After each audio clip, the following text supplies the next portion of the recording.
내 맘에 근심 쌓이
630장 진리와 생명 되신 주.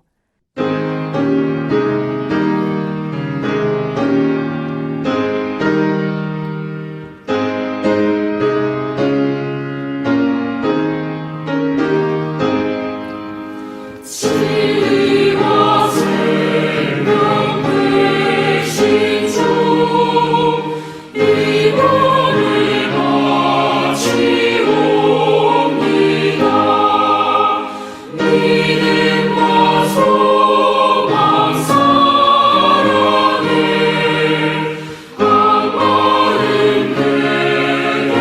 하소서.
할렐루야.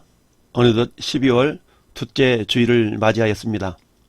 어제는 24절기 가운데 입동절기에 해당이 됩니다. 어느덧 겨울의 첫 자락에 접어들었습니다. 어제 우리 고향 친구에게서 이런 카톡이 왔습니다. 가을 속에 겨울 입동이 찾아왔습니다. 소소한 바람에 남은 잎새는 춤을 추며 가을을 간직합니다. 아직까지 단풍은 남아있는데 내 마음은 하얀 눈이 그려집니다.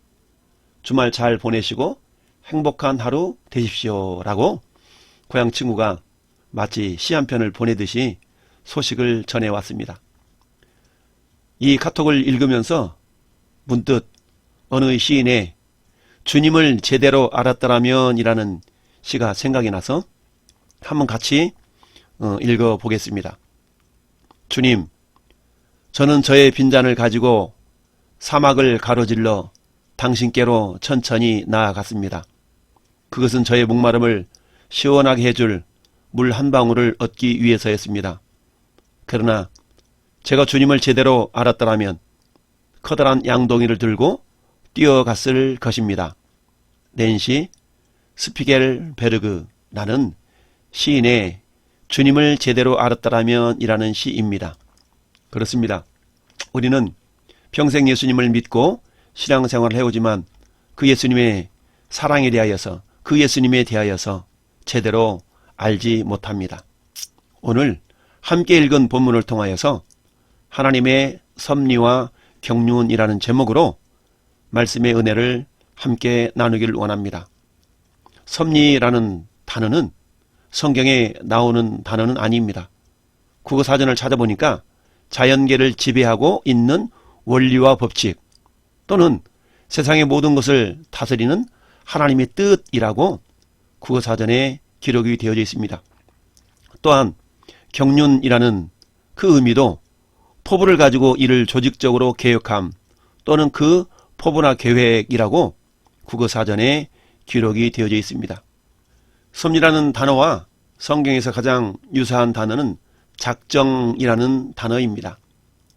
이 작정이라는 의미는 질서 있는 방법으로 정돈하다, 임명하다, 배열하다, 결정하다, 정하다 등 그런 의미를 내포하고 있습니다.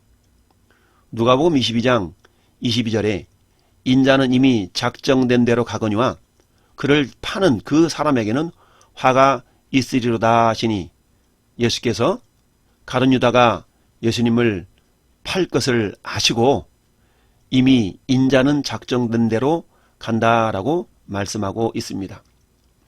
이에 반해서 경륜이라는 단어는 성경에 등장을 합니다.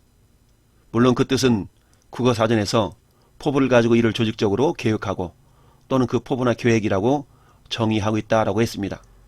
이 또한 성경적인 의미를 살펴보자면 경륜은 하나님의 뜻, 즉 작정을 성취시키기 위해서 전 우주와 세상의 역사 속에서 행하시는 하나님의 관리나 경영이라고 정의할 수가 있습니다. 그렇습니다. 오늘 본문의 1절 말씀은 헤롯에 대한 이야기가 나옵니다. 그때 헤롯 왕이 손을 들어 교회 중에서 몇 사람을 해하려 하려라고 말씀하고 있습니다. 오늘 본문에 등장하는 헤롯은 헤롯 대왕의 손자입니다. 성경에는 4대에 걸친 헤롯 가문이 언급되어 있습니다. 불행하게도 헤롯 가의 왕들은 악한 유산을 남겼습니다. 헤롯 대왕은 베들레헴의 유아들을 살해하였으며 헤롯 안티바스는 예수의 재판과 세례 요한의 사형에 연루되었고, 헤롯 아그리빠 1세는 오늘 본문에 사도 야고보를 살해하였고, 헤롯 아그리빠 2세는 바울의 심판관 중에 한 사람이었습니다. 이것은 싫든지 좋든지 간에 부모가 후손들에게 영구적이고 강력한 영향력을 미친다는 사실에 가장 좋은 일례입니다. 사람의 특질과 품성은 다음 세대에 전달되며 종종 부모의 실수와 죄도 자녀들 세대에서 되풀이되곤 합니다. 그렇다면 사랑하는 성도 여러분, 우리는 과연 우리의 자녀들에게 어떠한 예를 남겨주고 있는가라는 것을 생각해 보아야 합니다. 중요한 것은 우리가 어떤 말을 하느냐가 아니라 우리가 어떻게 사느냐입니다. 자녀들은 우리의 설교를 듣기보다는 우리의 행위를 그대로 따라할 것이기 때문입니다. 오늘 1절에 등장한 헤롯은 헤롯 대왕의 손자라고 했습니다. 헤롯 대왕의 부인은 유대인이었습니다. 그러다 보니 유대인들은 헤롯 아그리빠 1세와 좋은 관계를 유지할 수가 있었습니다. 헤롯에게 그리스도인의 활동은 유대인들의 새로운 환심을 살 수 있는 예상치 못한 기회를 주었던 것입니다. 이방인들의 상당수가 교회 안으로 영입되기 시작하였습니다. 많은 유대인들이 이 새로운 운동을 유대교의 한 분파로 묵인하고 있었습니다. 그러나 그 운동이 급진적으로 성장하자 그들에게 경종을 울렸습니다. 그리스도인에 대한 핍박이 다시 살아났으며 사도들조차도 살아남지를 못한 것입니다. 헤롯 아그리빠는 사도 야고보를 처음으로 사형에 처하고 그 후에 베드로를 옥에 가두었습니다. 오늘 본문은 그때라는 단어로 시작을 합니다. 그렇다면 그때는 언제를 말할까요? 그것은 이방인을 향한 복음의 문이 활짝 열린 때입니다. 안디옥 교회의 설립과 성장으로 복음은 이방인들을 향해 파죽지세의 기세로 전진해 가고 있었습니다.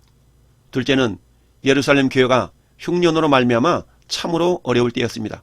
오죽하면 이방인 교회들이 나서서 예루살렘 교회를 도왔겠습니까? 셋째로는 이방인 교회의 도움으로 예루살렘 교회가 이제 기사회생하는 때였습니다. 이때에 헤롯이 야고보를 칼로 죽인 것입니다.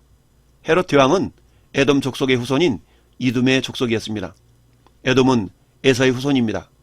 에돔 족속에서 아말렉 족속이 나왔습니다. 아말렉은 이스라엘 백성들이 출애굽하여 가나안을 향해 갈 때에 가장 먼저 나와서 칼을 들고 막아선 족속입니다. 그리고 뒤에 처진 이스라엘의 약한 자들을 노략했습니다. 신명기 25장 17절에 너희는 애굽에서 나오는 길에 아말렉이 네게 행한 일을 기억하라. 곧 그들이 너를 길에서 만나 내가 피곤할 때에 내 뒤에 떨어진 약한 자들을 쳤고 하나님을 두려워하지 아니하였느니라 라고 말하고 있습니다. 또한 아말렉 족속에서 하만이라는 사람이 나왔습니다. 하만은 이스라엘 백성들이 바벨론 포로로 잡혀가 있는 유다 백성들을 몰살하기 위해서 혈안이 되어 있었던 인물입니다.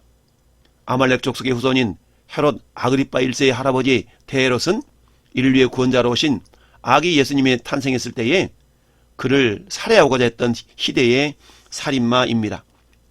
결국 이들은 성도의 대적자요 사단의 상징임을 알 수가 있습니다. 동시에 사단은 우리의 약할 때를 귀신같이 알고 공략한다는 사실을 보여주고 있습니다. 사단은 성도가 신앙이 강할 때에 접근해 오지를 않습니다. 그러나 바로 약해 있을 때, 건드리기만 해도 쓰러질 바로 그때에 접근해 옵니다. 그러므로 우리는 근신하고 깨어서 하나님의 전신갑주로 무장을 해야 합니다. 2절 말씀에 요한의 형제 야고보를 칼로 죽이니 라고 말씀하고 있습니다. 야고보는 예수님을 맨 처음으로 따른 두 제자인 요한의 형제였습니다. 이들은 마가복음 10장에서 예수님께서 왕국을 건설하는 것을 알고 그 왕국에서 특별한 보상을 요구하기도 했습니다. 마가복음 10장 35절에 세베대 아들 야고보와 요한이 주께 나와 여짜오되 선생님의 무엇이든지 우리에게 구하는 바를 우리에게 하여 주시기를 원하옵나이다. 이르시되 너에게 무엇을 하여 주기를 원하느냐 여짜오되 주의 영광 중에서 우리를 하나는 죄 우편에 하나는 좌편에 앉게 하여 주옵소서. 예수께서 가라사대 너희 구하는 것을 너희가 알지 못하는도다. 너희가 나의 마시는 잔을 마시며 나의 받는 세례를 받을 수 있느냐? 저희가 말하되 할 수 있나이다. 예수께서 이르시되 너희가 나의 마시는 잔을 마시며 나의 받는 세례를 받으려니와 내 좌우편에 앉는 것은 나의 줄 것이 아니라 누구를 위하여 예비되었든지 그들이 얻을 것이니라 라고 말씀하셨습니다. 야고보와 요한은 이 땅에서 예수님께서 하나님의 왕국을 이루실 줄로 믿었던 것이지요. 그래서 그 왕국이 성취되거든 자기에게 한 자리씩을 줄 것을 요청했던 것입니다. 그러나 예수님은 야고보와 요한이 제대로 알지 못하는 그 가운데 있는 것을 깨우쳐 주시고 그들이 결국은 나의 마시는 잔, 나의 세례, 즉 예수님이 받으셨던 고난과 순교에 동참할 것을 말씀하신 것이지요. 결국 예수님 말씀대로 야고보와 요한은 실제로 고난을 당했습니다. 먼저 야고보가 순교를 당하였고 요한도 추방을 당해서 계시록을 기록한 후에 순교당했다는 전설이 있습니다. 계시록 1장 9절에 나 요한은 너희 형제요 예수의 환난과 나라와 참후에 동참하는 자라 하나님의 말씀과 예수의 증거를 인하여 반모라 하는 섬이 있었다라고 고백하고 있지요. 즉 이들은 예수님의 12제자 가운데서 처음과 마지막 순교자들이 된 것입니다. 야고보 사도의 순교는 우리에게 많은 궁금증을 자아내게 합니다. 평소에 기도의 열심을 품었던 예루살렘 교회가 베드로와 대조적으로 야고보를 위하여 기도했던 방식이 잘못되은 것은 아닌가? 말이 잘못되었나? 성경 본문이 잘못되었는가? 자세가 잘못되었나? 충분한 믿음이 없었나? 하나님은 야고보보다 베드로를 더 사랑하셨나? 물론 이 모든 질문의 대답은 아니다입니다. 그러나 이런 종류의 질문은 그리스도인들이 두 사람에 대한 하나님의 대조적인 뜻이 분명하게 드러나는 이해를 접하게 될 때 끊임없이 던져지는 질문들입니다. 이 두 사도는 똑같이 하나님이 사랑하시고 교회가 필요로 하고 친구나 가족들이 그리워하였던 자들이었습니다. 그럼에도 불구하고 이들의 전혀 다른 삶을 통해서 하나님 우리에게 하나님의 주권적인 선택은 우리로 하여금 더욱더 하나님을 신뢰하라고 가르치고 있다는 것입니다. 이는 우리가 하나님의 섭리와 경륜을 더욱 이해할 때에 가능하게 됩니다. 우리가 주님을 따르고자 할 때에 가장 큰 어려움이 무엇일까요? 그것은 하나님의 생각과 사람의 생각의 차이를 넘어서는 것입니다. 그 차이를 인정하고 받아들이는 것이 그 시작이지요. 사람의 미래는 알 길이 없습니다. 나의 운명도 나의 장래도 모두 하나님의 손에 달려 있습니다. 그래서 우리는 하나님의 섭리를 믿는 것입니다. 그 점을 가장 실감나게 고백했던 사람은 마틴 루터입니다. 루터는 종교개혁의 바람이 거세게 불 때에 그는 이렇게 고백했습니다. 나의 증조부와 조부 그리고 내 아버지는 모두 농부였다. 후에 나의 아버지는 광산촌으로 이사를 가서 나를 낳으셨다. 나의 아버지는 장차내가 광산촌의 읍장이 되는 것을 원하셨다. 그런데 나는 학사 학위를 받고 석사가 된 후 학자가 되는 길을 버리고 내 아버지가 그토록 싫어하던 수도사가 되었다. 그러다가 나는 교황과 대적하여 싸우게 되었고 파괴한 수녀와 결혼까지 하게 되었다. 누가 이런 일들을 점칠 수 있으며 또 예견할 수 있단 말인가? 그렇습니다. 나는 태어나고 싶어서 태어난 것이 아닙니다. 그리고 나의 앞길이지만 나는 그 길을 모릅니다. 다만 나는 하나님을 믿고 살아갈 뿐입니다. 나에 대한 모든 일은 하나님의 섭리와 경륜 가운데 이루어지심을 믿기 때문입니다. 오늘 본문을 보면 안디옥 교회가 크게 부흥되고 있을 무렵 예루살렘 교회는 또다시 박해에 직면하게 되었다는 것입니다. 즉 헤롯이 교회의 주요 지도자들을 해하기 시작한 것입니다. 이제까지 있었던 예루살렘 교회에 대한 박해가 유대 종교 지도자들이 기득권 수호를 위한 종교적 차원의 박해였던 반면에 이번 헤롯의 교회 탄압은 국가 권력에 의한 정치적인 박해로 더욱 노골적이고 가혹하여 예루살렘 교회는 큰 위기에 처하게 되었던 것입니다. 헤롯은 12사도 중 하나로서 예루살렘 교회의 지도자였던 요한의 형제 야고보를 죽였습니다. 그리고 유대인들이 그 일을 보고 기뻐하자 이번에는 예루살렘 교회 최고 지도자였던 베드로마저 죽이고자 옥에 가두었습니다. 즉 헤롯은 예루살렘 교회 최고 지도자인 베드로마저 죽임으로써 근본적으로 예루살렘 교회를 와해시키려고 하였던 것입니다. 그러나 헤롯의 그러한 계획은 하나님의 섭리 가운데 하나님께서 천사들을 보내셔서 옥에서 건져내므로 실패로 끝나고 맙니다. 그리고 교회는 이 일이 계기가 되어 더욱 단결하여 일치된 모습을 보이게 되었습니다. 그런데 야고보를 죽이고 베드로를 옥에 가둔 시기가 무교절 기간이라고 3절은 말씀하고 있습니다. 무교절이 무엇입니까? 유월절과 더불어서 한 주간 애굽에서 구원해 주신 하나님의 은혜를 기억하며 감사하며 헌신을 다짐하는 절기가 아닙니까? 그런데 하나님의 섭리와 경륜을 깨닫지 못한 유대인들은 구원의 비밀인 예수 그리스도를 거부하고 이를 전하는 사도들을 죽였으니 엄청난 과오를 저지르고 있음에도 불구하고 이를 깨닫지 못하고 있는 것입니다. 우리는 야고보의 죽음과 베드로의 투옥 및 구출을 통해서 하나님의 섭리, 즉 작정과 경륜을 생각해 볼 수 있어야 합니다. 섭리가 무엇이라고 했습니까? 이는 성경적인 단어로 하면 작정이라고 했습니다. 이는 영원 전부터 창세전에 하나님이 미리 계획하신 자신의 뜻을 섭리 또는 작정이라고 했습니다. 이 작정의 원리를 세상 모든 사람들이 알 수가 없는 것이죠. 그래서 이들은 우주를 다스리시는 하나님의 손길을 부인하고 자신들이 주인이 되어 살아가는 것입니다. 하나님은 왜 야고보는 순교하도록 허락하시고 베드로는 구해 주셨을까요? 그것은 다 목적이 있기 때문입니다. 이 목적을 이루는 과정을 경륜이라고 합니다. 우리는 먼저 하나님의 뜻을 깨닫고 그 뜻을 이루어 가시는 하나님의 경륜임을 알고 동참해야 합니다. 하나님께서 야고보를 죽도록 버려두신 것은 그의 순교의 피를 통해서 복음에 잘 자라날 수 있도록 하는 토양을 만드시고자 했기 때문입니다. 말하자면 야고보는 순교로서 복음의 좋은 토양을 조성하는 막중한 사명을 맡았던 것입니다. 반면에 베드로는 살아서 해야 할 사명이 있었습니다. 주지하다시피 당시에는 초대교회가 오순절 성령 강림으로 막 태동한 시발점이었습니다. 그러므로 당시로서는 초대교회가 그 뿌리를 깊게 내리는 것이 중요했던 것이죠. 이런 상황에서 교회 최고 지도자인 베드로가 죽는다면 교회는 큰 타격을 입을 수밖에 없었던 것입니다. 그래서 하나님은 야고보는 죽게 놔두시면서도 베드로만큼은 구출을 하셔서 그에게 부여된 사명을 수행하도록 하신 것입니다. 사실 베드로는 그의 사명을 완수하기까지 순교가 보류된 것뿐이었습니다. 왜냐하면 베드로는 그의 사명을 다 완수한 후에 로마에서 순교한 것으로 전해지고 있기 때문입니다. 그렇습니다. 사랑하는 성도 여러분, 우리의 죽고 사는 문제나 형통이나 고난의 문제는 하나님의 편애나 능력과 관계된 문제가 아닙니다. 그것은 오로지 하나님의 섭리와 경륜에 관련되어 있습니다. 일반적으로 하나님은 자기 백성을 보호하시지만 당신의 원대한 목적에 따라서는 때로는 고난과 죽음을 허락하기도 하신다는 사실입니다. 그러므로 우리는 우리가 고난을 당하고 또 위기에 처한다고 하여서 하나님의 사랑을 의심해서는 안 됩니다. 3절 말씀은 헤롯이 야고보 사도를 죽인 일로 유대인들이 기뻐하는 것을 보고 베드로마저 잡으려 했다라고 기록하고 있습니다. 만일 유대인들이 여기서 기뻐하지 않았다면 어떤 결과가 나왔을까요? 애초부터 헤롯이 야고보를 살해하는 잔악 무도한 일을 했을 리가 없습니다. 또 연이어 베드로마저 살해하거나 투옥하겠다는 마음마저 먹었을 리 없습니다. 그런데 유대인들은 이 일을 즐거워했습니다. 불의를 보고 기뻐한다는 것이 얼마나 무서운 죄입니까? 4절을 보면 베드로를 잡아서 옥에 가두고 군인을 4명씩 사교조를 짜서 베드로를 지키겠습니다.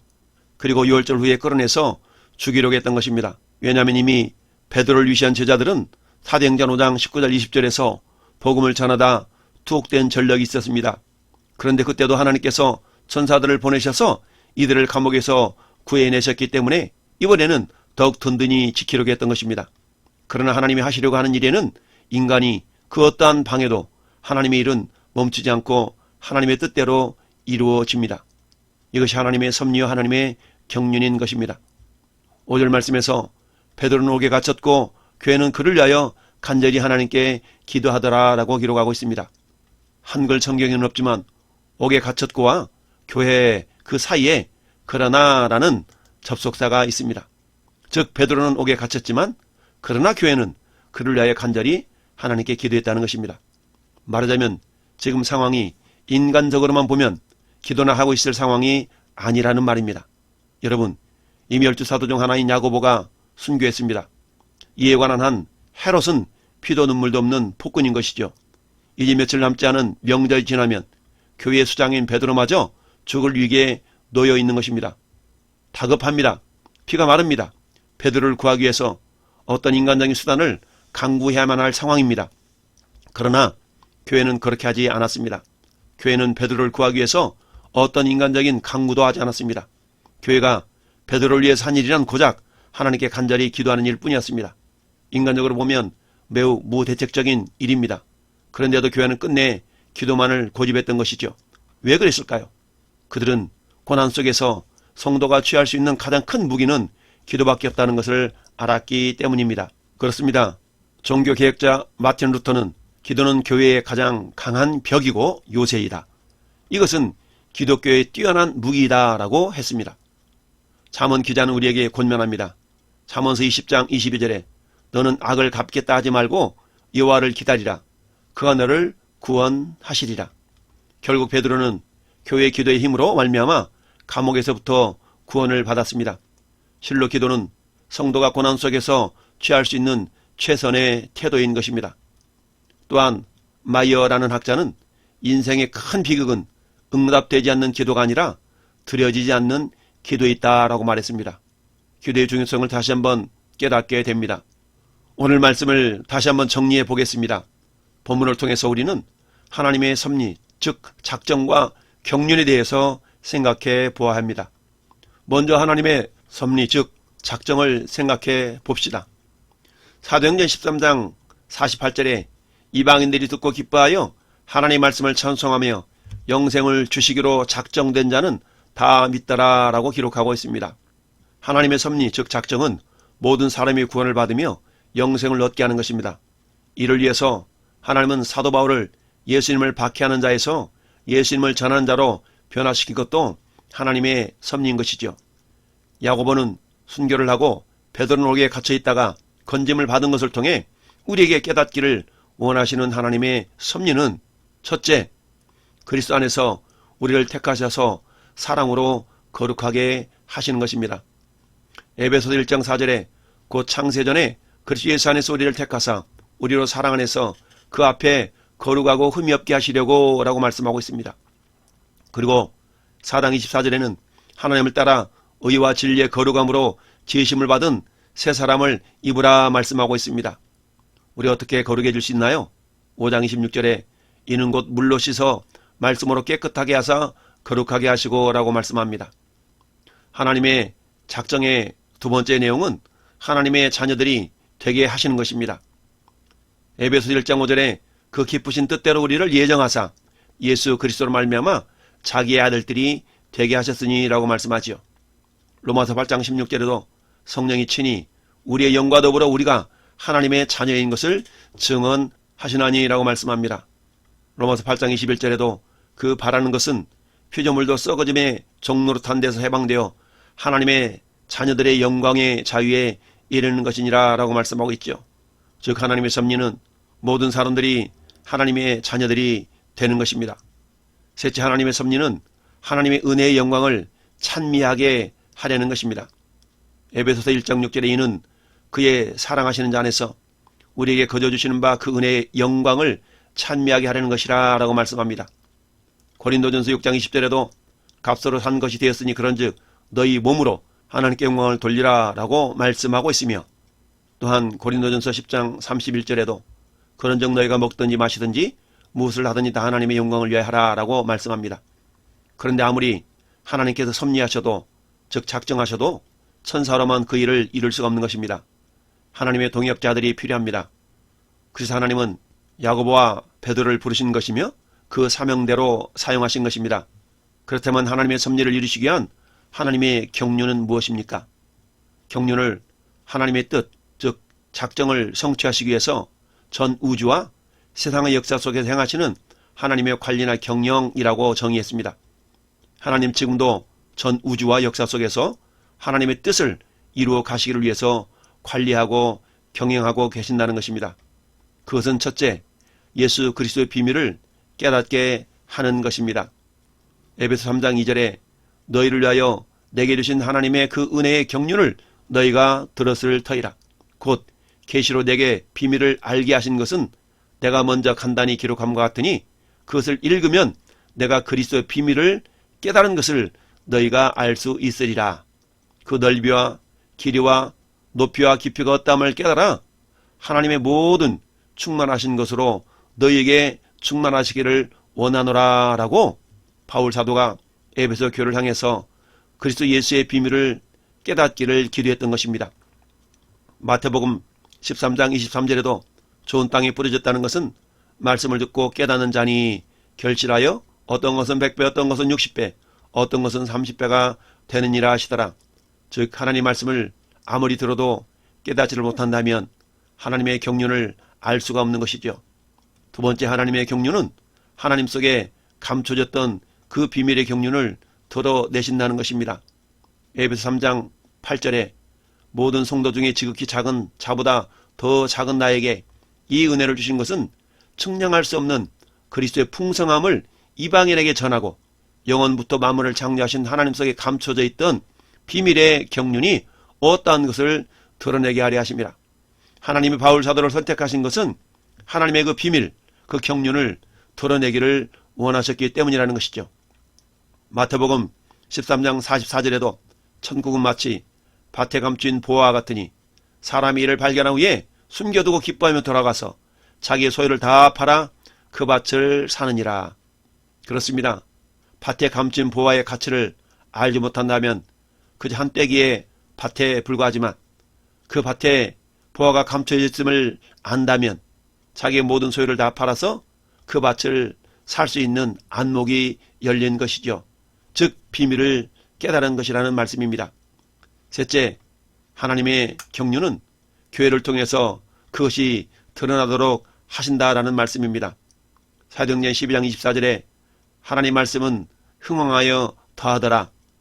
야고보 사도의 순교와 베드로의 박해가 있었지만 오히려 하나님께서는 그 복음이 더욱더 흥왕하여서 교회가 부흥할 수 있는 은혜를 주셨다는 것이죠. 이게 하나님의 경륜한 부분입니다. 에베소 3장 10절에도 이는 이제 교회로 말미암아 하늘에 있는 통치자들과 권세들에게 하나님의 각종 지혜를 알게 하려 하심이니 라고 말씀하고 있어요. 이 경륜을 드러냄에 있어서 하나님은 교회를 사용하신다는 것입니다. 교회라고 하면 우리 모든 성도들을 말씀하고 있지요. 에베소 2장 22절에도 너희도 성령 안에서 하나님의 거하실 처소가 되게 하여서 그리스도 예수 안에서 함께 지어져 가느니라. 교회라는 것은 신앙의 공동체를 말씀하고 있습니다. 그렇습니다. 이처럼 하나님은 교회 공동체를 통하여서 그 하나님의 뜻, 즉 하나님의 작정과 그 섭리를 드러내시도록 경영하시고 관리하시는 것인데 이것을 경륜이라고 말씀합니다. 그것은 결국 예수 그리스도의 십자가의 사역, 즉 죽으심과 묻히심과 부활하심과 승천하심과 재림을 통하여서 그 사역을 완성하시는 것을 말씀합니다. 이를 위해서 우리는 주님의 동역자들로 부름을 받았습니다. 하나님의 섭리와 경륜을 위해서 쓰임받기 위함입니다. 이를 위해서 성도인 저와 여러분들이 가져야 될 신앙의 자세는 첫째, 합력하여 선을 이루실 하나님을 신뢰하여야 됩니다. 로마서 8장 28절에 우리가 알거니와 하나님을 사랑하는 자 곧 그 뜻대로 부르심 입은 자들에게는 모든 것이 합력하여 선을 이루시느니라 라고 말씀합니다. 예레미야 29장 11절에도 여호와의 말씀이니라 너희를 향한 나의 생각을 내가 하나니 평안이요 재앙이 아니니라 너희에게 미래와 희망을 주는 것이니라 라고 말씀합니다. 두 번째, 감당할 시험만을 허락하심을 믿어야 됩니다. 고린도전서 10장 13절은 사람이 감당할 시험 밖에는 너희가 당한 것이 없나니 오직 하나님은 미쁘사 너희가 감당지 못할 시험당함을 허락하지 아니하시고 시험당할 쯤에 또한 피할 길을 내사 너희로 능히 감당하게 하시느니라 라고 말씀합니다. 우리를 위하여서 예수님께서 가르쳐준 기도, 즉 주기도문을 통해서 우리를 시험에 들게 하지 마옵시고 라고 우리가 기도하기도 합니다. 셋째, 우리가 가져야 할 신앙의 자세는 고통 가운데서도 함께 하시는 하나님을 의지할 수 있어야 됩니다.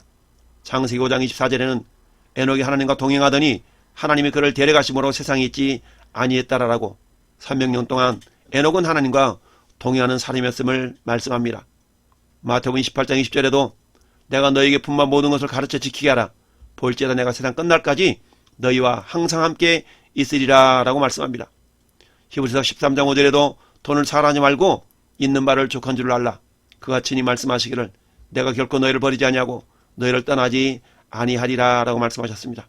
그리고 마지막 네 번째, 우리가 가져야 할 신앙의 자세는 하나님의 섭리와 격려를 위한 동역자로 쓰임 받아야 된다라는 것입니다.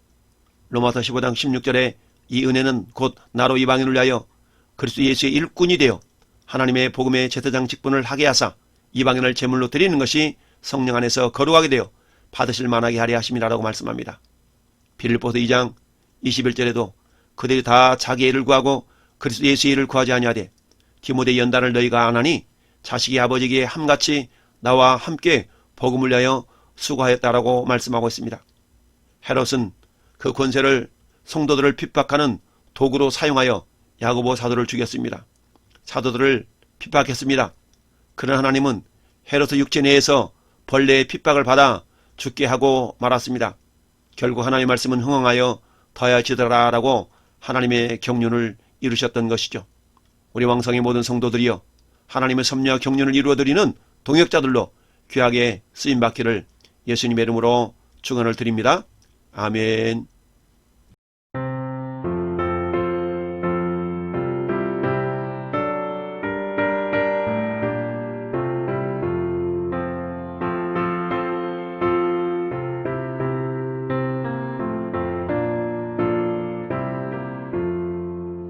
이 몸의 소망 무언가 우리 주 예수뿐일세 우리 주 예수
이제는 길이요 진리요 생명이신 우리 구주 예수 그리스도의 은혜와 창세전부터 섭리와 격려를 통해 교회로 하여금 그 비밀을 드러내 영광이 되게 하기를 원하시는 아버지 하나님의 크신 사랑하심과 우리를 섭리와 격려를 통한 동역자들로 불려서 사명을 감당할 수 있도록 믿음 주시는 성령님의 대주교통 감화감로 역사하심이 우리 모든 성도들 머리 위와 이 나라의 민족 위에 영원토록 함께 있을지어다. 아멘.